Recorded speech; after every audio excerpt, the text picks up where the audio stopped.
Birinci bölüm. Kuday ata bарын жараткан. Ыйык китеп Кудай атабыздын абдан маанилүү каты. Бул китеп бардык адамдар үчүн жазылган. Ооба, туп-туура, так ошондой. Ыйык китепте Кудай ата бардык адамдарга, анын ичинде сага да кайрылат деп жазылган. Кудайдын каты көп жылдар мурун жазылса да, анда айтылгандардын баары мурункудай эле, бүгүн да абдан маанилүү. Ыйык жазуу аркылуу Кудай ата эмне айтып жаткандыгын ар бир адам билиши керек. Ыйык китептин эң биринчи беттеринен баштап эле Кудай атанын өмүрүнүн башы дагы, аягы дагы жок деп окуйбуз. Кудай ата дайыма бар болчу. Ал дайыма бар боло берет деп ыйык жазууда жазылган. Достор, ыйык китепте эң башында Кудайдан башка эч ким жок болгон, Кудай өз эле бар болгон деп айтылат. Эң башында өсүмдүктөр да, жаныбарлар да, адамдар дагы болгон эмес. Жер да, ай да, күн да, башка кудайлар да болгон эмес. Эч нерсе жок эле. Эң башында Кудай ата өз эле бар болгон. Ыйык жазууда көзгө көрүнгөндүн да, көрүнбөгөндүн да баарын Кудай жараткан деп жазылган. Кудай ата алгач периштелерди жараткан. Биз Кудайды жана периштелерди көпчүлүк учурда көзүбүз менен көрө албайбыз. Периштелер булчуң жана сөөктөн турган денеде жашашпайт. Кудай рух, периштелер да рухтар. Периштелер Кудайдын өзгөчө кабарчылары. Алар Кудай ата айткандын баарын аткарышы керек. Кудай ата дүйнөнү жаратып жатканда алар көрүп, кубанып ырдашкан. Түбөлүктүү Кудай дүйнөнү керемет жол менен жараткан деп ыйык китепте жазылып турат. Биз бир нерсе жасай турган болсок, ар кандай шаймандарды колдонобуз, чынбы достор? Бизге калем сап, кагаз менен кайчы, же ийне жип керек болушу мүмкүн. Же болбосо тактай, мык жана желимди колдонуп бир нерсе жасайбыз. Бирок ыйык китепти окуганыбызда Кудай дүйнөнү жаратып жатканда эч кандай шайманды колдонбогондугун билебиз. Ал болсун деп айтканда эле биз көрүп турган бул керемет дүйнө жаралды.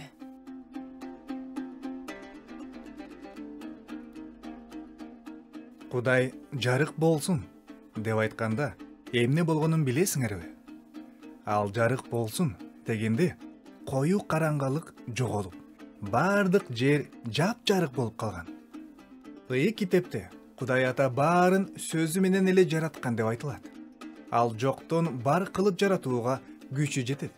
Ал үчүн мүмкүн эмес эч нерсе жок. Ыйык китепте Кудай ата күндү, айды жана жылдыздарды жараткан деп жазылып турат. Кудай ай менен жылдыздарды асмандын өзү каалаган жерине жайгаштырып койгон. Ал бир эле убакытта бардык жерде болгондуктан ушундай кыла алган. Теңирдин ушундай сапаты үчүн биз кубанышыбыз керек. Демек, биз бири-бирибизден канчалык алыс жерде турсак дагы, ал бир эле убакта сени менен дагы, сенин туугандарың менен дагы, сенин досторуң менен дагы боло алат. Кудай атабыз биз жөнүндө ар дайым ойлонуп, кам көрүп турат. Биздин улуу Кудай атабыз ушундай укмуш. Ыйык китепте Кудай бүт дүйнөнү 6 күндө жараткан деп жазылган. Мындай нерсе Кудай атанын гана колунан келет. Мунун баарын ал биз үчүн кам көргөндүктөн жаратып, өз мээримин төккүсү келди. Кудай биз жеп жаткан азыктарды, биз дем алып жаткан абаны, биз ичип жаткан сууну жараткан. Ал дарыяларды, деңиздерди, тоолорду, бардык дарактарды жана гүлдөрдү да жараткан. Достор, Кудай деңизде жашаган бардык жаныбарларды да жараткан. Ал чоң киттерди, дельфиндерди, кичинекей жана ар түрдүү балыктарды дагы жараткан. Кудай асманда учкан бардык чоң жана кичинекей канаттуулардын баарын жараткан. Кудай тез чуркаган эликтерди, сойлоп жүргөн жылаандарды, кирип жүргөн бакаларды жараткан. Жай жүргөн ташбакаларды, күчтүү арстандарды, абдан чоң пилдерди жана кымындай кумурска менен көпөлөктөрдү да ал жараткан. Алардын баарын Кудай Ата жараткан. Эң сонун жаратылганы адам болду. Кудай адамдарды, эркек менен аялды жараткан. Алардын аты Адам жана Обо болгон. Кудай аларды аябай жакшы көрчү жана алар жөнүндө кам көрчү. Анан Теңир ар түрдүү дарактар менен гүлдөр өскөн керемет бак тигип, анын ичине көптөгөн жаныбарларды кое берди. Кудай Адам ата менен Обо эне ошол керемет бактын ичинде жашап, ал жараткан нерселерге ырахаттансын деп жараткан. Кудай бактын ичинде жашап жаткан Адам ата менен Обо энеге келип турчу. Алар аябай жакын дос болушуп, бактын ичинде чогуу сейилдеп жүрүшчү. Силер муну элестете аласыңарбы? Жаратуучу менен чогуу сейилдеп сүйлөшүү кандай керемет? Кандай деп ойлойсуңар? Алар эмне жөнүндө сүйлөшүп жүрүшчү экен?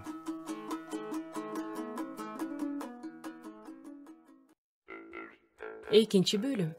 Биздин Кудайыбыз кандай Кудай? Кудай Ата жараткан дүйнөгө көз чаптырганыбызда, анын бизге болгон мээрими керемет экенин көрөбүз. Кудай Ата бардык нерсени жарата алат. Анын колунан бардык нерсе келет. Биз жашап жаткан ушул керемет дүйнөнү ал жалгыз жараткан. Кудай бизге өмүр берип, биз жөнүндө кам көрүп, бизди бапестеп багат. Ыйык китепте Кудай бардык жерде бар болуучу деп жазылган. Демек, ал бир эле убакта бардык жерде бар болуп турат. Ал дайыма биздин жаныбызда. Атабыз бизди эч убакта калтырып таштап салбайт. Кудай Ата бүт баарын жараткан. Ошондуктан баары ага таандык. Эгерде сен сүрөт тарткан болсоң, ал сага гана таандык болот. Эгерде сен жыгаштан же кагаздан бир нерсе жасасаң, же кездемеден бир нерсе тиксең, ал буюм сеники болот. Анткени аны сен жасадың. Кудай жөнүндө да ушундай десек болот. Ал баарын жараткандыктан, ал Теңир. Ал бардык нерсенин ээси.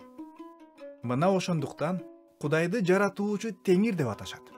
Демек, ал өзү жараткандардын падышасы жана кожоюну болуп саналат. Ал биздин Кудай Атакебиз. Достор, Ыйык китепте Кудай Атанын жакшы, аябагандай боорукер экендиги айтылган.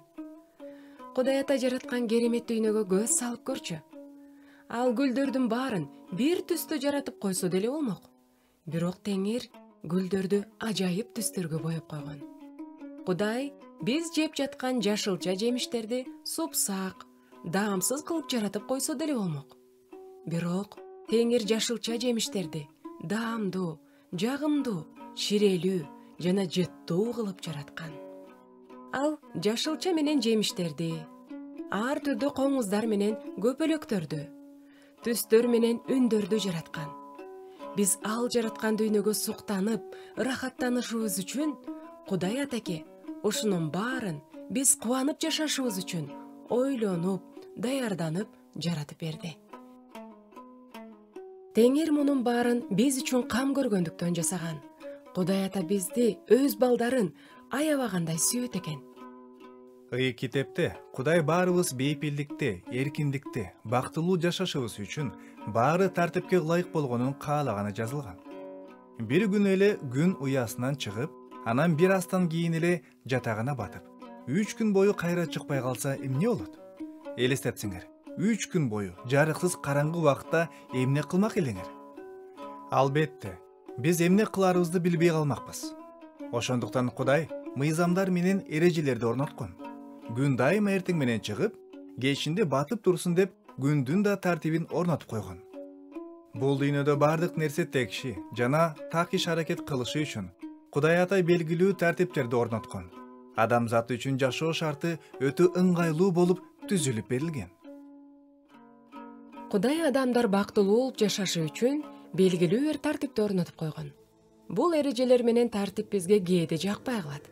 Келгиле элестетип көрөлүчү. Мындай тартип, эрежелер жана мыйзамдар такыр жок болгондо дүйнөбүз менен эмне болмок? Жолдорубузда светофорлор жок. Ылдам айдап жүргөнгө баарына уруксат берилип, жол эрежелерди сактоочу бир да белги жок болсо эмне болот эле? Анда жолдон кантип өтүштү билбей кыйналмакпыз, чынбы? Демек, тартип жок, эрежелер жок болгон жашоо кыйла коркунучтуу жана кыйын болот экен да. Кудай Теңир биз үчүн эмне эң сонун жана жакшы экенин билгендиктен атайын тартиптерди коюп, баарын айкалыштырган.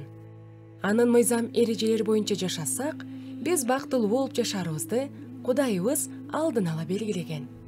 Жаратуучу Атакебиз бизди абдан жакшы көрөт. Биз жөнүндө ар дайым кам көрөт.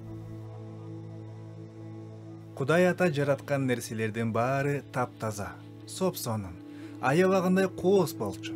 Теңир өзү керемет, таза, абдан боорукер болгондуктан ал дүйнөнү да ушунчалык кооз, суктанаарлык кылып жараткан. Кудайдын өзү өмүр, шаттык, кубаныч булагы. Ошондуктан ал жаман нерселерди эч качан жараткан эмес. Достор, Кудай керемет, укмуш жайда жашайт. Ал жер асман деп аталат. Ыйык китепте Теңирдин асманы абдан кооз деп сүрөттөлөт. Кудай жашаган жай ушунчалык сонун. Ал жакта өскөн бак-дарактар жап-жашыл, мөлтүр булактар тунук, дарыялар ташкындап агып, жыпар жыттуу гүлдөр жайлоону каптап турат. Асманда эч бир кир нерсе жок, коопсуз. Ал жерде эч нерсе сынбайт жана эскирбейт. Бул өзгөчө жай. Анда жарык, жылуу, ыңгайлуу жана кубанычтуу. Асманда оору да, кайгы да, өлүм да жок. Отоо чөптөр да, текенектер да жок. Ал жерде жаман, ачуулуу адамдар жашашпайт. Анда жашаган адамдардын баары аябагандай бактылуу. Асманда жашоо керемет, укмуш жана өзгөчө. Ал жерде укулуктуу кооз обондор, комуз жана түрлүү аспаптардын күүлөрү угулуп турат. Ал жердеги жаныбарлардын баары колго үйрөтүлгөндөй, жароокер жана жагымдуу. Асманда уктабай эле койсок болот. Анткени ал жерде түн да, караңгы да жок. Күн сайын күн жаркырап турат. Асман бул жап-жарык, Кудайдын жанында жүрөктөрү таза адамдар жана Кудайдын периштелери жашаган кереметтүү, аябагандай кооз, таптаза, рахатка толгон эң сонун жер. Ал сөз менен айтып бере алгыс. Ушунчалык ажайып, керемет жай. Достор, ошол укмуш жерди бир эле жолу баш багып карап көрсөк кандай болор эле? Ушундай асманда жашасак кандай болмок? Элестетип көрөлүчү. Силер кандай деп ойлойсуңар?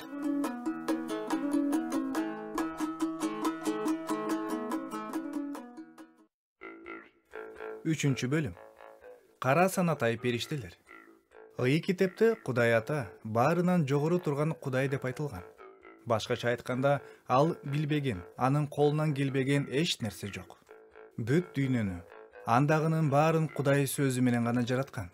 Кудай Ата дүйнөнү аябай кооз, таптаза, соп-сонун кылып жараткан. Ошону менен катар эле, бул дүйнөдөгүнүн баары текши жана туура иш-аракет кылышы үчүн мыйзамдарды орноткон. Күн өзүнүн качан чыгып, качан батаарын билет. Кантип жашап, кандай иш кылыш экенин билсин деп, Кудай Ата периштелер менен адамдарга да мыйзамдар менен эрежелерди берген. Мунун баары ар бирибиз бактылуу, бейкапар, кубанычка толуп жашашыбыз үчүн берилген. Кудай Ата өзү жарык болгондуктан бардык жерде таптаза, кооз, жеткилең жана коопсуз болушун каалайт. Асманда Кудай Теңир жашагандыктан асман даңкка толгон. Ошондой эле ал бардыгынын ортосунда ачык, чынчыл, достук, боорукер, берешен мамилешүүнү каалайт. Достор, бирок Кудай Ата жерди ажайып сонун жараткандан кийин абдан коркунучтуу, үрөйдү учурган бир окуя болуп кетти. Кудай Теңир жараткан периштелердин башкы периштеси бир күнү нааразы болуп баштады.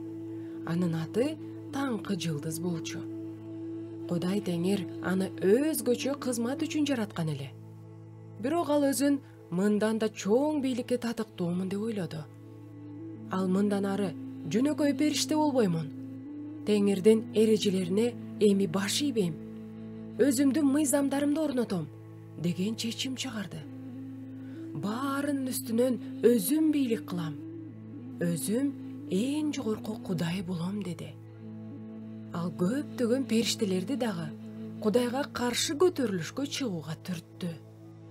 Таңкы жылдыз деп аталган периште менен анын баш ийбес шериктери түбөлүктүү Кудайды жек көрүшүп, баарын талкылагысы келишти. Алардын айынан асманда абдан начар иш болду.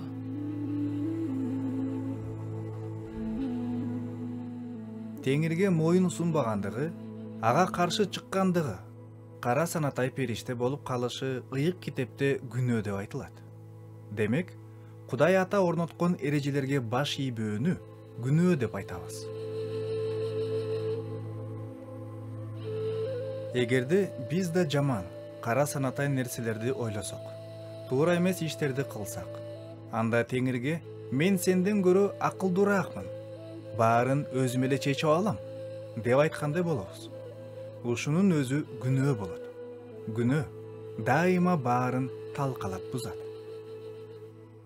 Эгерде кимдир бирөө туура эмес иш кылып жатса, жазаланбайм деп ойлошу керек. Ал адам кылган ошол иш үчүн жазаланарын билиши керек. Жашоодо так ушундай болушу керек. Анткени бул туура жана адилеттүү. Зөөкүрлүк, зулумдук, жамандык кылып, бирок жазасыз калуу адилетсиздик болуп саналат. Башкалардын жанын сыздатып, жүрөгүн оорутуп, аларга жамандык кылып, аларды ыйлатып, бирок жазасыз калуу адилетсиздик. Достор, Кудай мындай нерсени жек көрөт. Адам кандай жаман иш кылганына жараша Кудай аны жазалайт. Кудай Ата жазалаганда ал өтө зөөкүр да, өтө жумшак да болбойт. Кудай Ата ар дайым адилеттүү. Кудай өзү жарык. Анда эч кандай караңгылык жок. Ал ыйык. Ошондуктан ал күнөө кылган каардуу, кара санатай, зулум периштелер менен жарык, сопсонун асманда чогуу жашаганга жол бере албайт болчу. Анткени алар асманды да арам кылып салышмак. Ошондуктан эң жогорку Кудай аларды асмандан кубалап түшүрүп, кайра кайтып келүүгө тыюу салды. Кудай Таңкы жылдыз деген периштелердин башчысынын атын да өзгөртүп, эми аны шайтан деп атап койду. Шайтан деген сөз душман дегенди билдирет.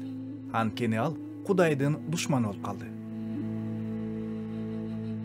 Достор, Кудай тил албаган периштелерди өзүнөн бөлүп салды. Күнөөгө аткан периштелер жеткен кара ниет болгондуктан Кудай аларды абдан коркунучтуу жайга бөлүп салды. Шайтан менен анын жин перилери башкаларды кайгыга батырып, аларды кыйнагандыктан эми алар ошол жерде өздөрү да кыйналып, азап тартышат. Достор, ошол коркунучтуу жер Күкүрттүү көл, тозок деп аталат. Күкүрттүү көлгө тозокко түшкөндөр ал жерден түбөлүк чыгышпайт. Ал жер шайтан менен анын зөөкүр, зулум, жин перилери үчүн бөлүнгөн жер. Периштелердин кээ бирлери Кудайга баш ийбей, шайтанды ээрчип кетишти. Бирок андан да көбүрөөк периштелер Кудайга ишенимдүү бойдон калып. 4-чү бөлүм. Туура эмес тандалган жол. Кудай Ата алгач дүйнөнү жаратканда, бул дүйнө асман сыяктуу, ажайып, кооз болгон. Бул дүйнөдө жашагандардын эч кимиси ыйлачуу, коркчу, кайгырчу эмес. Кара санатай адамдар да жок эле. Эч ким бирөөнүн бир нерсесин уурдачу эмес. Эч ким бирөөнү алдачу эмес. Бирөө бирөөнү өлтүрчү эмес. Эч ким күнөө кылчу эмес. Эң маанилүүсү, бул дүйнөдө жашагандардын эч кимиси өлчү эмес. Кудай Ата жараткан дүйнө керемет болчу. Бул дүйнөдө жашагандардын баары Кудай Ата каалагандай эң сонун, таптаза, ажайып эле. Анткени жүрөгү таза адамдар гана жарык, ыйык Кудай менен жашай алышат. Кудай алгачкы эркекке Адам, анын аялына болсо Обо деп ат койду.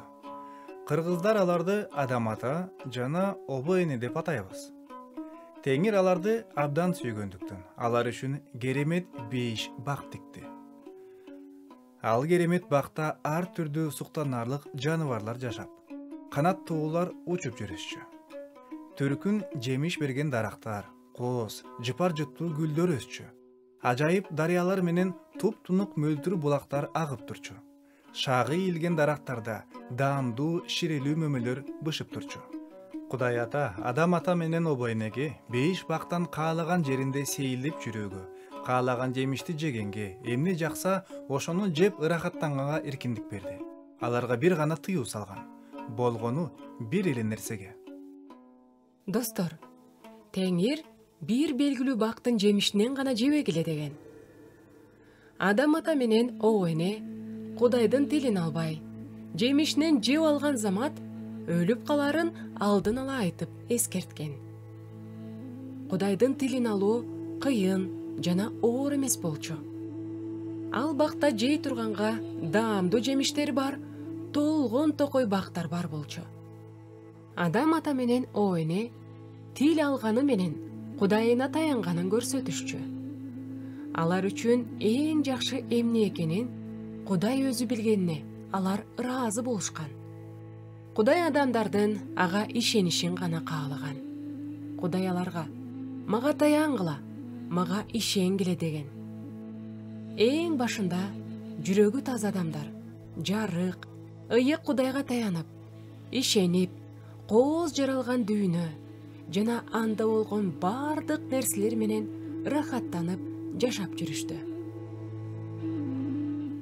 Бирок күндөрдүн биринде жанагы ниети кара ташбоор периште керемет 5 бакта жашап жаткан Адам ата менен Обо энеге келди. Шайтан аларга Кудай силерге сонун бир нерсени айтпай жашырып жатат, деди. Кудай тыюу салган дарактын жемишинен жесеңер, силер да Кудайдай болуп каласыңар, деп аларды алдады. Адам ата менен Обо эне эмне кылышы керек эле? Шайтан аларга чындыкты айттыбы, же калп айттыбы? Эгерде шайтан айтканга ишенишсе, анда жемиштен жесе болот. Эгерде Кудай атанын айтканына ишенишсе, анда жебеши керек. Адам ата менен Обо эне Кудай атага ишениши керекпи, же шайтангабы? Алар кимдин айтканына ишениши керек? Урматтуу достор, андан кийин эмне болгонун билесиңерби? Адам ата менен Обо эне Кудайдын 5 багында адам болуп жашоо анча деле кызыктуу эмес экен деген ойго келишти. Алар мындан да ашыкча билүүнү каалашты. Ошентип алар Кудай тыюу салган дарактын жемишинен жеп алышты. Адам ата менен Обо эне шайтандын жалган сөзүнө ишеништи. Алар бизге эмне керек экендигин Кудай атадан көрө шайтан жакшыраак билет деп ойлошту. Кудай атанын тыюу салган жемишинен жеп, мыйзамын бузуп, алар шайтан тарапка өтүп, Кудай атанын душманы болуп калышты. Бул кайгылуу окуя экен досум. Адамдар Кудайдын буйругун аткарбай койгондо, бул дайыма өкүнүчтүү залакасын алып келет. Адам ата менен Обо эне Кудай атанын бир эле тыюу салганын бузуп коюп, алардын тил албастыгынын кесепетинен бүт дүйнө өзгөрдү. Дүйнө коопсуз жана сонун болбой калды. Жер үстүндө отоо чөптөр менен тикенектер өсө баштады. Жаныбарлар болсо бири-бирин жеп, жырткычка айлана башташты. Бул бузулган дүйнөдө жашоо коркунучтуу болуп калды. Адамдар ооруй турган болушту. Бири-бирин жек көрө турган болушту. Кайгы менен өлүм, жек көрүү, жүрөктү ооруткан көңүл калуу, күйүт пайда болду. Күнөө дайыма бардык нерсени бүлүңдүрүп, бузуп талкалайт. Күнөө асмандагы ата жараткан кооз, жарык жана ыңгайлуу соонун дүйнөнү талкалады. Ал Кудай Ата менен адамдардын ортосундагы өзгөчө жакын мамилени бузуп, аларды ажыратты. Достор, Адам ата менен о эне туура жолго түштүк деп ойлошкон болчу.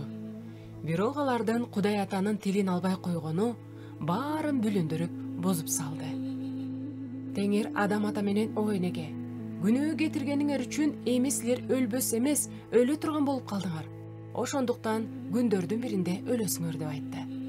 Адамдар эмне үчүн өлүшөт деп ойлонуп көрдүң беле?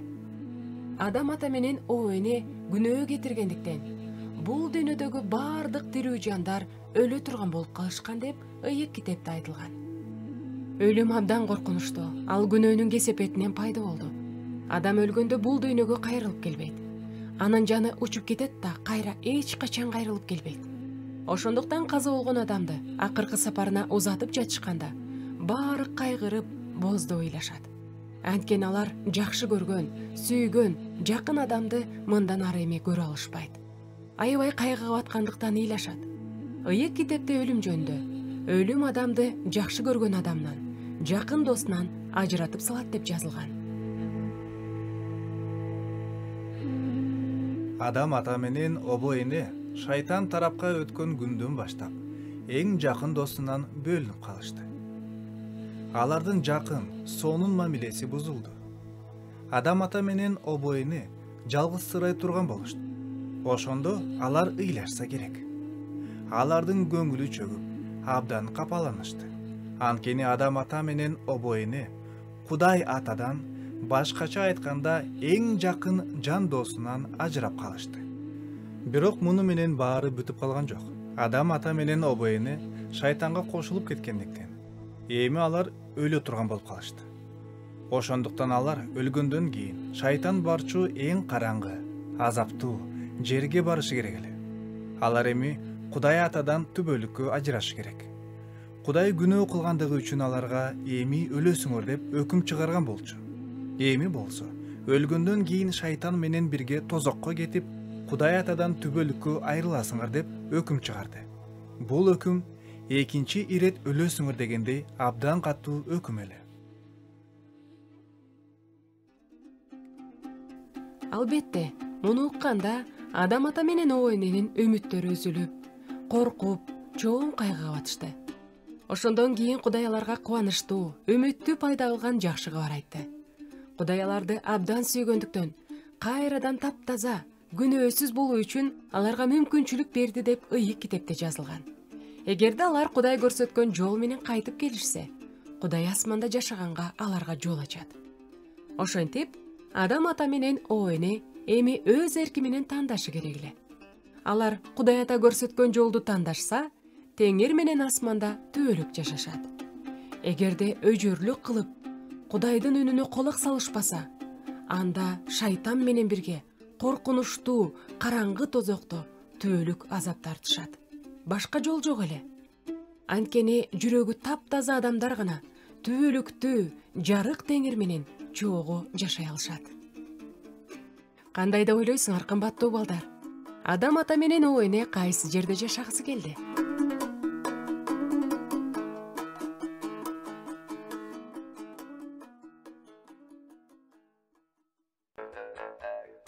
Бешинчи бөлүм. Кимге ишенүү керек? Кудай теңир дүйнөнү жаратканда, эң башында ал асман сыяктуу эле соонун, кооз болчу. Кудай жараткан адамдар да жүрөгү таза, айыпсыз болушкан. Анткени жүрөгү таза жаратылгандар гана жарык теңир менен чогуу боло алышат. Теңир Адам ата менен обо энени сүйчү. Кудай Ата алар менен абдан жакын мамиледе болчу. Бирок күндөрдүн биринде бейиштеги Адам ата менен о энеге жылаандын кейпинде байкатпай шайтан келди. Анан адамдарга жалган айтып, аларды алдап койду.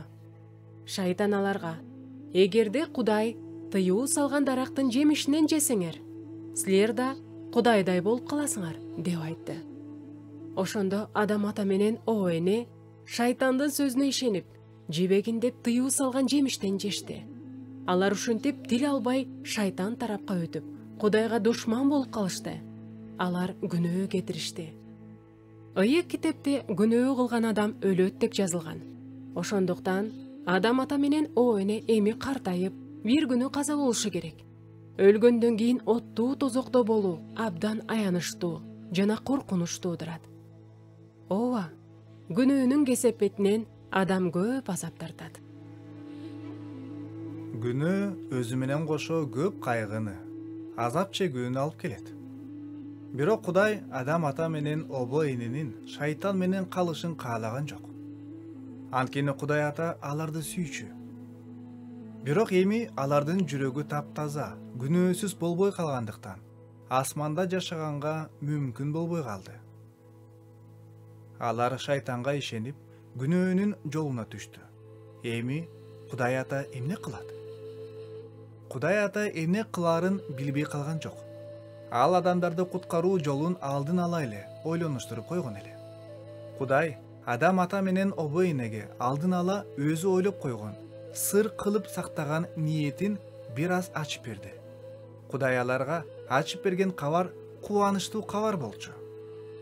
Кудай жерге өзгөчө адамды жиберемин деп убада кылды.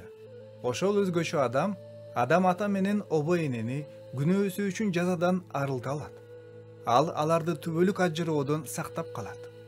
Аны адамдар куткаруучу Ыйса Машаяк деп аташат. Ал куткаруучу адам ата менен обо энени кандайча куткарат? Кантип аларды кайрадан айыпсыз таза кылат? Кудай ата бул жөнүндө аларга айткан жок. Жөн гана Машаякты жиберемин деп убада кылды. Адам ата менен обо эне бул жолу Кудайдын айтканына ишеништиби? Алар ага таянычтыбы? Бирөөгө таянуу деген эмне экенин билесиңерби, достор? Бул эмне экенин түшүндүрүш үчүн мен силерге бир окуя айтып берейин. Күндөрдүн биринде Тилек чоң атасы менен суунун жээгинде сейилдеп жүргөн болчу.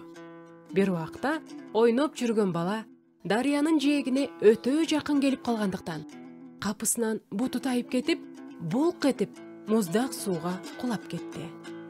Тилек абдан жанталашып, чаба курса дагы, суунун агымы аны агызып кете баштады. Ал абдан коркуп кетти. Анын кийими суу болгондуктан оор да болуп калган эле. Тилек сууга чөгө баштады. Дал ушул убакта Тилектин чоң атасы сууга түшө калды. Ал күчтүү, чоң киши эле. Ошондуктан суу шарагып жатса дагы бутуна бекем турду. Чоң ата колун сунак алып: "Тилеке, келе колуңду, менин колумду бекем карма. Мен сени куткарып аламын. Мага таян", деди. Тилек ушундай учурда эмне кылышы керек эле? Эгерде ал чоң атасына ишенсе, анын колунан бекем кармашы керек. Эгерде чоң атасына ишенбесе, анда өз күчү менен шараккан суудан сүзүп чыгууга аракет кылышы керек эле. Тилек кимге таянышы керек эле? Чоң атасынабы же өзүнөбү? Тилек чоң атасынын колунан бекем кармады. Анткени чоң атасы аны куткарып калаарына ишенген болчу. Тилек чоң атасына таянды. Ал туура чечим чыгарды. Кудай да адам ата менен о энеге тандоону сунуш кылды. Кудай адам ата менен о эне ага таянып, аларды карасанатай шайтандан жана түбөлүк азаптан куткараарына ишенишин каалаган эле. Ооба, Кудай ата аларды куткарууну алдын эле ниет кылып койгон болчу. Эми адам ата менен о эне Кудай атага таянышалар бекен? Кудай ата алдын ала ойлоп койгон ниетин аларга толук ачып берген жок. Бирок эгерде адамдар ага таянып, анын сөздөрүнө ишене турган болсо, алардын жүрөгүн кайрадан тазалайм деп ал убада берди. Ошондо алар анын жанында боло алышмак. Алар жөн гана ага таянышы керек. Бул убада ошончалык керемет убада болгондуктан эми адамдар Машаякты күтө башташты. Сүйүктүү достор, силер кандай деп ойлойсуңар? Ошол Машаяк ким болду экен?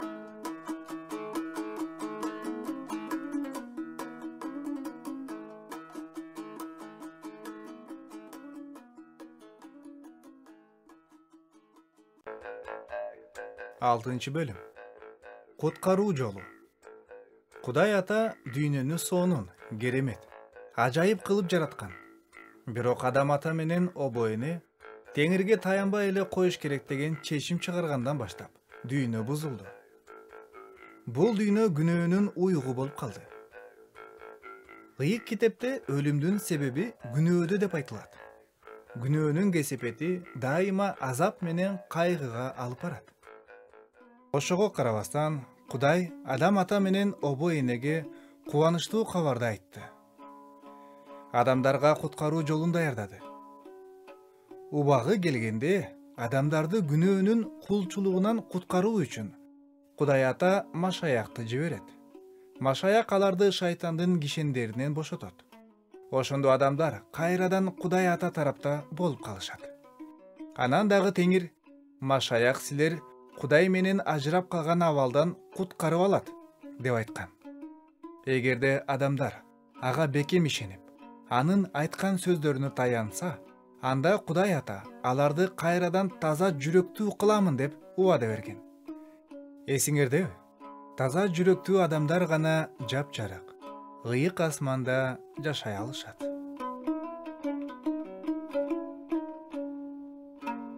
Кымбаттуу достор, бирок дагы бир көйгөй бар эле.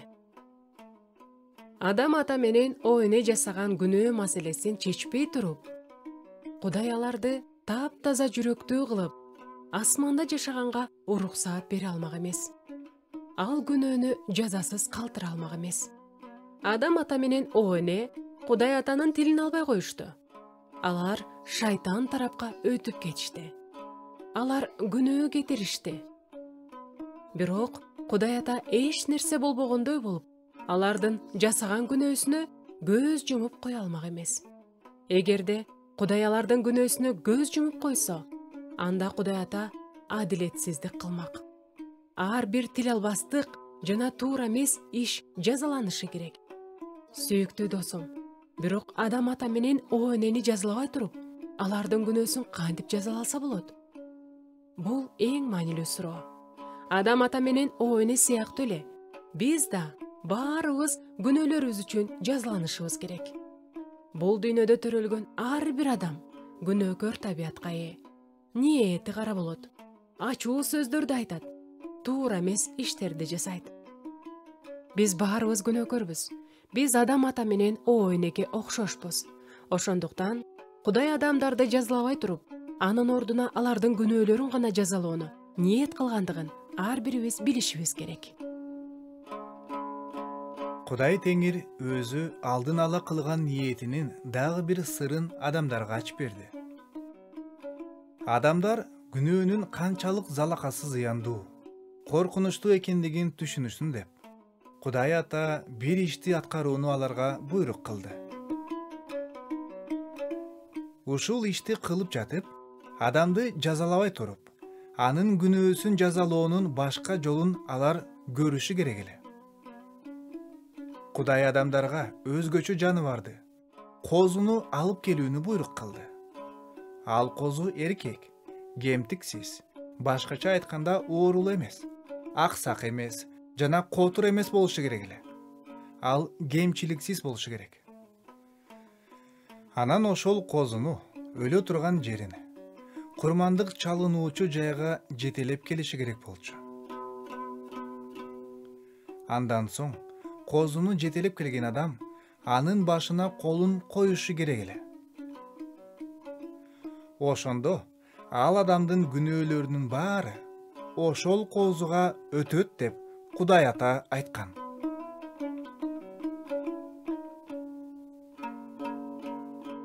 Ошондон кийин абдан кайгылуу нерсе болушу керек эле.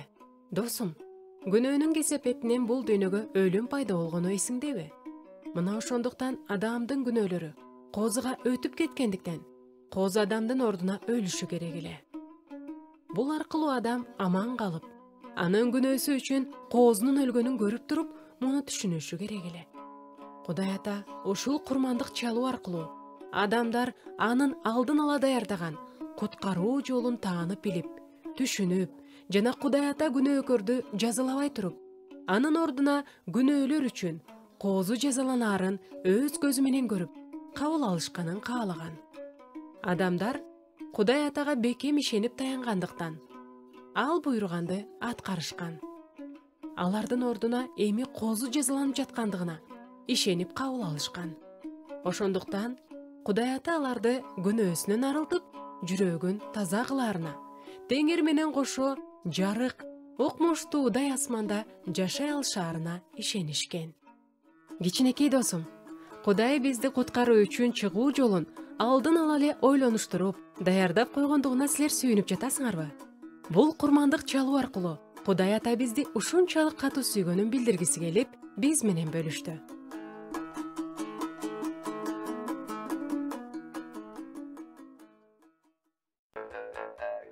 Жетинчи бөлүм. Чындык жана жалган. Кудай ата дүйнөнү жаратканда дүйнө кооз, ажайып сонун жана таптаза болчу.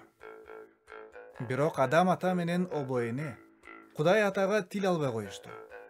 Алар шайтан таракка өтүп кетишти. Ошондон кийин дүйнө өзгөрүлүп, күнөө менен өлүмдүн жайы болуп калды. Ыйык китепте күнөөнүн кесепетинен бул дүйнөдө өлүм пайда болду деп жазылып турат. Ошого карабастан, Кудай Теңир адам ата менен обоэнени сүйчү. Ал бардык адамдарды сүйгөндүктөн, адамдардын өз күнөөлөрү үчүн өлүшүн каалабайт. Ошондуктан Кудай жерге куткаруучуну жиберемин деп убада кылды. Эми ким күнөөлөрүнөн тазалангысы келсе, ошол адам куткарыла алат. Ал тургай Кудай менен ажыроодон кутулуп, куткарыла алат. Адамдардан бир гана нерсе — Кудайга бекем ишенүү жана бардык жолдорунда ага таянуу талап кылынат. Ошондо алар асманда түбөлүк жашай алышы үчүн Кудай аларды таза жүрөктүү, күнөөсүз кылат. Бул абдан жакшы, кубанычтуу кабар болгон. Бирок Кудай ата адамдардын кылган күнөөлөрүнө көз жумуп, эч нерсе болбогондой төр көрсөтө алмак эмес. Ар бир күнөө туура эмес иш жазаланышы керек эле. Ошондуктан Кудай ата өзүнүн алдын ала даярдаган куткарылуу жолун адамдар түшүнүшү үчүн бир ишти аткарууну буйрук кылган. Теңир адамдарды жазалабай туруп, алардын ордуна алардын күнөөлөрүн кантип жазалаарын адамдардын өзүнө көрсөткүсү келди. Ал үчүн Кудай ата адамдарга эркек, кемтиксиз курмандык коозуну курмандыкка чалууну буйрук кылды. Курмандык чалып жаткан адам өзүнүн күнөөлөрү коозуга жүктөлүп жаткандыгын көрсөтүү үчүн коозунун башына колун коюшу керек эле. Ошондо адамдын кылган бардык күнөөлөрү коозуга өтүп кетмек. Күнөөлөрдүн бардыгы коозуга жүктөлгөндүктөн адам күнөөсүз жана айыпсыз болуп эсептелгендиктен жазасын албай калчу. Ошондон кийин гана Кудай ата адамды кабыл алчу. Так ошондой, адамдын күнөөлөрүнүн баары эми коозуга жүктөлгөндөн кийин, эми курмандык коозу жазаланып өлүш керек болчу. Анткени күнөө үчүн жаза өлүм. Ошентип, адам үчүн коозу өлүм өкүмүн алып, адамдын ордуна жазаланчу. Бирок кээ бир адамдар Кудайга да, анын алдын ала даярдаган куткарылуу жолу бар экенине да ишенбей коюшту. Алар Кудайга бекем ишенип, ага жагымдуу болуу өтө эле жөнөкөй сезилди. Ошондуктан алар өз күчүнө таянып, көбүрөөк аракет жумшашы керек деп чечишти. Ошентип адамдар өздөрүнүн ой ниетин, кошумча мыйзамдарын өздөрү ойлоп тапкан жалган жолун тандашты. Алар Кудайга жагуу үчүн жаман иштерге караганда жакшы иштерди көбүрөөк кылуу керек дешти. Эгерде жаман иштерди жасабай, жакшы иштерди гана кылсак, асманда жашоого татыктуу болобуз деп өздөрүн алдашты. Бирок ал адамдар Кудай менен анын асмандагы керемет, жарык жерде жашаш үчүн өздөрү да күнөөлөрдөн таза болушу керек экендигин түшүнүшкөн жок. Ошондо Кудай ата адамдарга бир нерсени түшүндүрдү. Ал мындай деди: эгерде силер азбы же көппү, айырмасы жок, бир нерсени уурдасаңар, асманда жашай албай каласыңар. Эгерде Кудайдан буюмдарды же акчаны көбүрөөк сүйсөңөр, анда силер жүрөгү таза, күнөөсүз болбой каласыңар. Эгерде силер бир эле жолу ачуулансаңар, күнөө кылган болосуңар. Эгерде биз калп айтсак, ал тургай жеке кызыкчылыгыбыз үчүн кымында эле калп айтып же коркутуп койсок, жүрөгүбүз таза болбой калат. Ар бир калп айтуу күнөө. Эгерде биз бир эле жолу ата-энебизге орой сүйлөгөн болсок, анда таза болбой калабыз. Жүрөгү таза адамдар гана жарык, түбөлүктүү Кудай менен жанаша жашай алышат. Достор, Кудай адамдарга болгону 10 эле эреже берди. Аларды 10 осуят деп аташат. Ошол осуяттарды эч ким унутуп калбашы үчүн Теңир аларды 2 жалпак ташка жазып койду. Аларды таш лооктор деп аташат. Осуяттар ташка чегилип жазылгандыктан, ал осуяттарга эч ким бир да сөз кошуп жазып, же аларды өчүрө алышмак эмес. Кудайдын осуяттарын өзгөртүүгө болбойт. Кудай ошол таштарды Муса деген пайгамбарга берген. Муса пайгамбар Теңир жазгандарды адамдарга көрсөтүшү керек эле. Канчалык аракет кылса дагы, ошол осуятты толугу менен бир дагы эрежени бузбай эч ким аткара албастыгын ар бир адам көзү жетип түшүнүшү керек болчу. Кудай менен жашаш үчүн адамдар эч качан жетишерлик таза жүрөктүү, ыйык боло алышпайт. Анткени адамдардын баары күнөөкөр. Алар өзү татыктуу болгон жазадан өзүн өзү такыр куткара алышмак эмес.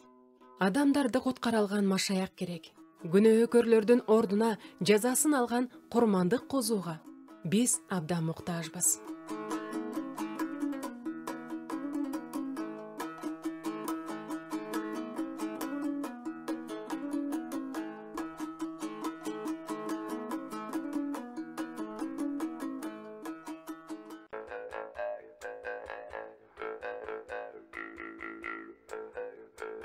Сегизинчи бөлүм. Убада кылынган машаяк. Ыйык китепте жүрөгү таза адамдар гана ыйык Кудай менен жашай алат деп айтылган. Бирок адамдардын жүрөгү таза эмес. Баарыбыз кээде туура эмес иш кылабыз. Адилеттиктин талабы боюнча ар бир күнөө жазаланышы керек болгондуктан, баарыбыз жазага татыктуубуз. Бул ачуу чындык. Бирок эсиңердеби? Кудай Теңир адамдарга кубанычтуу кабар айткан болчу. Анын мурдадан эле койгон ниети эсиңердеби? Кудай Теңир убагы келгенде жерге машаякты жиберемин деп убада кылган болчу. Ошол машаяк күнөөлөрү үчүн жазадан кутулууну каалагандардын баары үчүн кун төлөп куткарып алат. Билесиңерби, достор? Узак жылдар бою адамдар машаякты чыдамсыздык менен күтүп келишти. Алар күтүп жатышкан убакта Кудай күнөөкөрдүн өзүн жазалабай туруп, анын күнөөсүн гана жазалай турганын аткарууну буйрук кылды. Кудай адамдарга кемчиликсиз коозуну, курмандыкка чалууну буйрук кылды. Адам өзүнүн күнөөсү коозуга өткөндүгүн көрсөтүү үчүн курмандыкка чалынуучу коозунун башына колун коюшу керек эле. Күнөөнүн жазасы өлүм. Ошондуктан коозу өлүшү керек болчу. Коозу адамдын ордуна өлгөн. Ушул аркылуу Кудай ата адамдын өзүн жазалабай туруп, анын күнөөсүн кантип жазалаарын көрсөткөн. Бул көп жылдарга созулду. Адамдар коозуну курмандыкка чалышып, убада кылынган машаякты күтүп келишти. Алар ошол машаяк ким болоорун, анын аты ким экенин билүүнү абдан каалашкан. Ал кантип келет? Ал адамдарды кантип куткарат? Акыры күткөн күн келди. Машаяк жерге келди. Ошол машаяк ким экенин билесиңерби? Ал Кудай Теңирдин өзү эле. Ооба, элестетсиңер. Түбөлүктүү Кудай өзү жерге келди.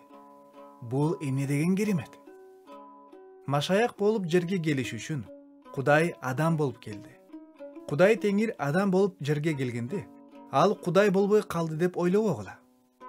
Адамдарды бир гана жол менен биз сыяктуу эле адам болуп келүү менен гана куткарууга болорун ал билген. Ошондуктан Кудай биз бул дүйнөгө кантип келсек, так эле ошондой жол менен бул дүйнөгө келди. Ал жөнөкөй үй бүлөдө төрөлдү. Анын энесинин аты Мариям болчу. Мариямдын күйөөсүнүн аты Жусуп эле. Ал кадимки эле үй бүлөдө төрөлгөнү менен машаяк өзгөчө бала болгон. Төрөлгөн бала Кудай Теңирдин өзү эле. Ал ыйык болуп, жүрөгү таптаза болчу. Урматтуу достор, Теңир бардык балдардай болуп төрөтканада эмес, үйдө дагы эмес, кой-коrodо, наристе болуп төрөлдү. Төрөлгөн ымыркайды көрүш үчүн эң биринчилерден болуп кой кайтарган койчулар келишти. Теңир адам болуп төрөлгөндө анын атын Ыйса деп коюшту. Ыйса деген ысым Кудай куткаруучу дегенди билдирет. Кудай Теңир көптөгөн жылдар мурда Адам ата менен Обо энеге убада кылган машаяк, ал Ыйса болгон. Ал күнөөлөрүбүз үчүн биз татыктуу болгон жазадан бизди куткаруу үчүн келген. Ыйса жерде жашап жаткан убакта ага чейин болуп көрбөгөн көп кереметтерди жасады. Ал сокурлардын көзүн ачкан. Ал баспагандарды бастырганда, алар кайрадан чуркап басып башташкан. Ыйса каза болуп калган кызды тирилтип койгондо, анын достору абдан кубанышкан. Ал бир баланын колундагы 5 нан менен 2 балыкты колуна алып, аны көбөйтүп, миңдеген адамдын курсагын тойгузган. Нан менен балык баарына жетип, эч ким ачка калган эмес. Ыйса мунун баарын адамдар анын Кудай Теңир экенин түшүнүш үчүн жасаган. Ыйса адамдарды сүйгөн. Бир күнү төңкүсүн Ыйсанын бир нече достору кайыкта чоң көлдө сүзүп баратканда, коркунучтуу, катуу толкун башталды. Шамал катуу согуп, чоң толкундар кайыкты оодарып жиберчүдөй болуп урулуп жатты. Кайыктагы кишилер жээкке жетүү үчүн түн бою аракеттеништи. Бирок шамал абдан катуу согуп жатты. Таң атып келатканда, кимдир бирөө суунун үстү менен аларды көздөй басып келе жатканын көрүп калышты. Алар аны арбак экен деп ойлоп, жүрөгү түшүп, катуу коркуп кетишти. Анан эле коркпогула, бул менмин деп айтканын угушту. Көрсө, ал Ыйса экен. Ошондо кайыктагылардын ичинен Петр Ыйсага: "Теңир, бул сенсиңби? Мени да чакырчы, мен да сага келейин", деп кыйкырды. Ыйса ага: "Кел", деди. Петр кайыктан чыгып, суунун үстү менен Ыйсаны карай басып жөнөдү. Бирок Петр Ыйсадан көзүн алып, айланасын караганда чоң толкундарды көрүп, коркуп кетти да сууга чөгө баштады. Эми ал эмне кылышы керек эле? Күчүнүн баарынча толкундарга каршы сүзүш керекпи? Же куткарып кал деп Ыйсадан жардам сураш керекпи?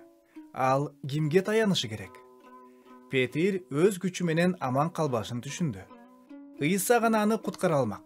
Ошондуктан ал: "Теңир, мени куткара көр" деп кыйкырды. Ыйса болсо колун сунуп, аны суудан тартып алды. Петир Ыйсадан жардам сурап туура кылды. Петир өзүн өзү куткара албагандай эле, биз да күнөөлөрүбүз үчүн жазадан өзүбүздү куткара албайбыз. Бизге машаяк керек. Ыйса биздин машаягыбыз. Ошондуктан биз ага бекем ишенип, ага таянышыбыз керек.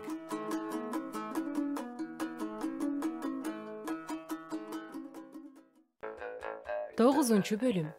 Жеткилең козу. Эң башында эле Адам ата менен Ово эне күнөө кетиришкенде, Кудай ата куткаруучуну жиберем. Ал силерди Кудай менен элдештирип, мамилеңерди оңдоп, күнөөнүн кесепетинен куткарат деп убада кылган. Кудай ата белгилеген убакыт келгенде, Теңир асманын таштап, жерге келди.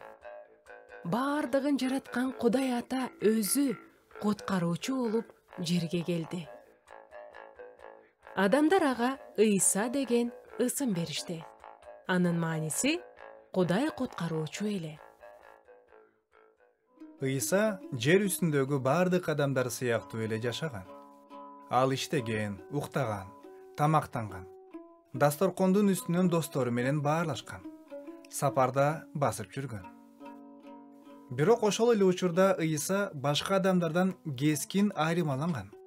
Анын ою, ниети, айткан сөздөрү жана жасаган иштери таза, ак эле. Ал эч качан жаман, туура эмес иш кылган эмес. Ал жер үстүндө жашап жатып, ал тургай бала чактан бери эч убакта жаман ойлобогон, туура эмес сөз айткан эмес, жана начар ишке аралашкан эмес. Ыйса жападан жалгыз күнөө кылбай жашаган. Өз кызыкчылыгын көздөбөй, жүрөгү таза болуп, ыйык болгон. Ал эч качан күнөө кылган эмес. Анын бир да күнөөсү жок болгондуктан, аны жазалоого эч кандай себеп жок эле. Адамдар өз күнөөлөрү үчүн өлүшкөн, бирок Ыйса күнөөсүз болгон. Достор, Ыйса өлбөшү керек болсо да, ал аркасынан ээрчиген достор, окуучуларына, башкача айтканда, өзүнүн шакирттерине күндөрдүн биринде мени кармап кетишет, сабашат, анан аягында айкашкан жыгачка керип салышат деп эскертип айткан.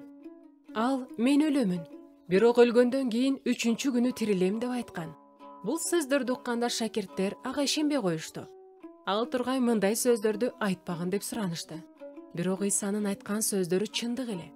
Кудайдын көптөн бери ойлогон максаты эми ишке ашып жатат деп Ыйса шакирттерине түшүндүрдү. Ыйса аларга бул кубанычтуу кабар экенин айтып берди. Ыйса шакирттерине айткан бул сөздөр Кудайдын убадасы, курмандык козу жөнүндөгү кубанычтуу кабары эле. Курмандык козу жөнүндө айткандарымды унуткан жоксуңбу? Адамдар козуну курмандыкка чалышы керектиги да эсиңдеби? Ыйса Кудай атанын курмандык козусу болгон. Курмандык козу эркек болушу керектигин унутуп калган жоксуңбу? Ооба, Ыйса эркек киши болгон. Эсиңдеби? Курмандык козу кемчиликсиз, оорубаган, жеткилең болушу керек эле.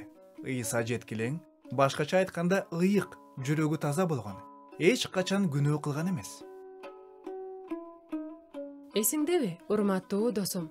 Курмандык козуну козу өлө турган атайын жайга, курмандык чалынуучу жайга алып келиш керек болчу. Ыйса жер үстүндө 33 жыл жашагандан кийин адамдар аны айкаш жыгачка алып келүүгө жол берди. Айкашкан жыгач өлүм өкүмү аткарыла турган жер. Ыйса өлө турган жер эле. Эсиңдеби? Курмандык чалчу адам өзүнүн күнөөлөрү козуга өткөндүгүн билдирип, анын башына колун коюшу керек эле. Ыйса айкашкан жыгачка керилгенде, биздин бардык күнөөлөрүбүз ага жүктөлгөн деп ыйык китепте жазылган. Ал бардык адамдардын, бардык эң жакшы адамдардын да, эң жаман адамдардын да, эркектердин да, аялдардын да, бардык балдардын да, кыздардын да күнөөлөрүн өз мойнуна алган. Ал адамдар айткан бардык орой сөздөрдү уккан. Ал адамдар жасаган бардык жийиркеништүү, жаман иштерди билген. Адамдардын бардык кайгысы, бүт каары анын башына түшкөн. Адамзаттын бардык күнөөлөрү айыпсыз Ыйсанын мойнуна жүктөлгөн. Ал баарын башынан өткөрүп, баарын өз жон терис менен сезди. Бардык жамандыкты ал өз мойнуна алды. Бул абдан оор эле. Ооба, курмандык коозунун башына ушунун баары келиши керек эле. Ошондуктан Ыйса биздин курмандык коозубуз болгон. Келгиле, окуябызды андан ары уланталы. Коозуну эмне кылганы эсиңдеби? Күнөө жазаланышы керек болчу. Ал эми күнөөнүн жазасы өлүм эле. Ошондуктан коозу өлтүрүлчү. Ыйса да курмандык коозудай болуп өлгөн. Биздин күнөөлөрүбүз Ыйсага жүктөлгөндүктөн Ыйса өлүшү керек эле. Ыйык китепте Ыйса биздин ордубузга өлгөн деп айтылат. Ал биз татыктуу болгон жаза менен жазаланды. Биз Кудайдан ажырап калбашыбыз үчүн ал ушундай кылды. Ыйса акыркы курмандык коозу. Мындан ары коозуларды курмандыкка чалуунун зарылдыгы жок. Ыйса күнөөбүздүн кунун толук төлөдү. Кудай Ата өзүнүн убадасын аткарды.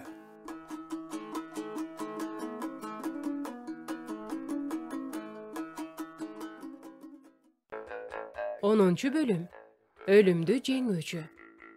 Көптөгөн жылдар мурун Кудай жерге адамдардын күнөөсүн өзүнө алыш үчүн Машаякты жиберүүнү убада кылган болчу. Ал келгенде адамдарды күнөөлөрүнүн жазасынан арылтып, Кудай менен мамилени калыбына келтирип, куткарышы керек эле. Кудай адамдарга коозуну курмандыкка чалгыла деп буйрук кылган. Ошол аркылуу аларга күнөөкөрдү жазалабай туруп, күнөөнү кантип жазалоого болорун Кудай көрсөткөн. Кел, ой жүгүртүп көрөлү. Байыркы убактарда адамдар коозуну курмандыкка чалышы керек эле. А бүгүн сен коозуңду күнөөң үчүн курмандыкка чалуунун кажети барбы? Албетте жок. Бирок биздин өзгөчө курмандык коозубуз бар. Биздин курмандык коозубуз Ыйса. Аны Кудайдын курмандык коозусу деп аташат. Курмандыкка алып келинген коозу кемчиликсиз. Башкача айтканда жеткилең таза болгон. Адамзаттын ичинде жеткилең, таптаза, туп-туура жашап өткөн адам ким? Ким бир да жолу күнөө кетирген эмес? Туура, Ыйса. Ал биздин жеткилең, таптаза курмандык коозубуз. Курмандык коозуну ал өлчү өзгөчө жерге, курмандык чалынуучу жайга жетелеп келишкен. Ыйсаны кайсыл жерге алып келишкен? Ал кайсыл жерде өлүшү керек эле? Эсиңдеби? Ал айкашкан жыгачта өлүшү керек эле. Эми жакшылап ойлончу. Бул абдан маанилүү. Эсиңде болсо, адамдын баардык күнөөлөрү коозуга жүктөлгөн. Ал эми Ыйсага кимдин күнөөлөрү жүктөлгөн? Туура, биздин күнөөлөрүбүз ага жүктөлгөн. Адамдын күнөөлөрү коозуга жүктөлгөндүктөн коозу өлүшү керек болчу. Ал эми биздин ордубузга ким өлгөн? Ыйса.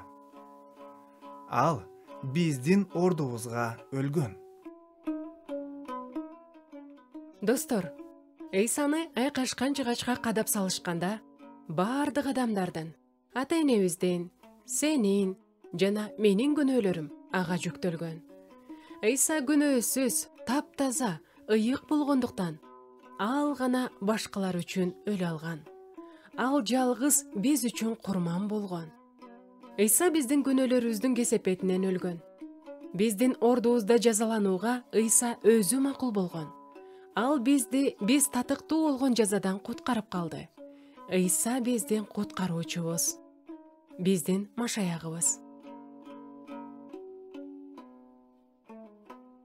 Эгерде бул окуя Ыйсанын өлүмү менен эле аяктап калса, анда ал дүйнөдөгү эң кайгылуу окуя болуп калмак. Бирок окуя ушуну менен бүтүп калган жок. Ыйса өлгөндөн кийин Anın denесин достору айкашкан жыгачтан түшүрүштү деп ыйык китепте жазылып турат. Алар аны жоктоп, аябай кайгырып, аза күтүп жатышты. Достору Ыйсанын денесин үңкүрдүн ичинде жасалган мүрзөгө коюшуп, үңкүрдүн оозун чоң таш менен бекитип коюшту. Анан аябай кайгырган бойдон үйлөрүнө тарап кетишти. Эртеси күнү Ыйсаны өлтүргөн адамдар үңкүрдүн кире беришин оозун кайтаруу үчүн сакчыларды коюп коюшту. Анткени алар Ыйсанын "Мен өлгөндөн кийин 3-чү күнү тирилем" деген сөзүн угушкан болчу. Алар бирөөлөр келип, үңкүрдөгү Ыйсанын денесин уурдап кетип, анан ал тирилип кетти деп сөз тарап кетишин каалаган жок. Алардын ою боюнча, Ыйсанын денеси үңкүрдүн ичинде тирилбестен калыш керек эле. Андан ары эмне болгонун билесиңерби, достор? Бирок сакчыларда үңкүрдүн оозуна коюлган чоң оор ташта Кудайды кармап кала алган жок. Эч убакта, эч нерсе, эч ким Кудай койгон максатын ишке ашырууга каршы тура албайт.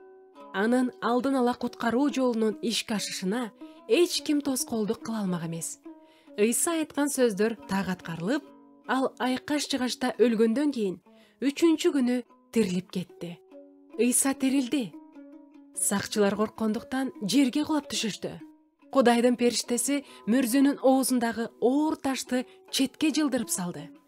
Ошондо баары мүрзөнүн ичинде Ыйсанын жок экендигин билишти. Ыйса тирилгенден кийин 40 күн бою достору жана шакирттерине жолугуп турду.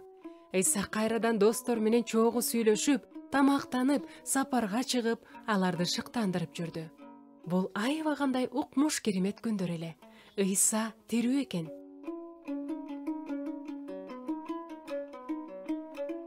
Адамдар уккан кулагына ишене албай жүрүштү. Анткени мындай нерсе эч качан болгон эмес да. Эч ким буга чейин өлүп, кайра өзү тирилген эмес. Бул кандай укмуш керемет. Ыйса өлүмдөн да күчтүү экендигин баарына көрсөттү. Эми адамдар өлүмдөн да, өлгөндөн кийин шайтан менен бирге тозокто болуп калам деп да коркпосо болот. Эми эч ким Кудайдан түбөлүккө ажырап калам деп корккондун кажети жок болуп калды. Ыйса баарын тирилте алат. Бирок Ыйса адамдарды тирилтип, кайра бул дүйнөгө жибербейт.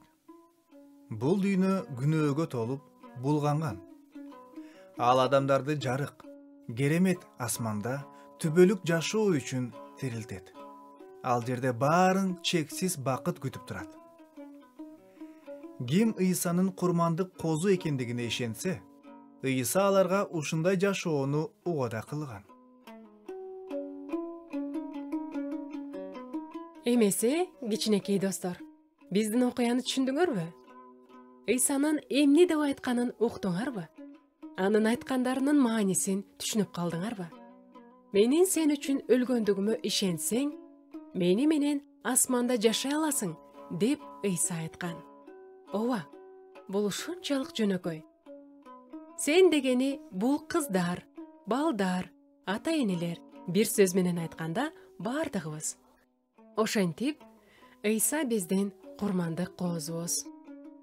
Ыйса биздин күнөөлөрүбүз үчүн жазаланганына гана биз ишенишибиз керек. Эгерде биз аталар жана апалар, кыздар жана балдар ага ишенип, анын сөздөрүн чын жүрөктөн кабыл алсак, Ыйса биздин жүрөгүбүздү тазалап, күнөөсүз кылат. Бул дүйнөдөгү жашообуз аяктаганда, Теңир Ыйса менен жарык, ажайып асманда жашай алабыз. Эл Ыйсанын сөздөрүн демин ичине катып угуп жатышты. Бул кабарды угууну алардын ар бири эңсеп күтүп келишкен эле. Алар Кудайдын алдын ала керемет куткарылуу жолу тууралуу Ыйса менен көп жолу сүйлөшүштү. Ыйсанын тирилгенден 40 күн өткөндөн кийин Ыйса алар менен коштошуп, асманга көтөрүлүп кетти. Ал азыр деле өзүнүн кооз, соонун, жарык жайында жашап жатат. Ыйык китеп бизге мына ушул окуяны айтып берет. Ыйык китеп Кудай атанын бизге жиберген курмандык козу жөнүндө жазылган сүйүүгө толгон каты. Ал катта курмандык козу жөнүндө жазылган.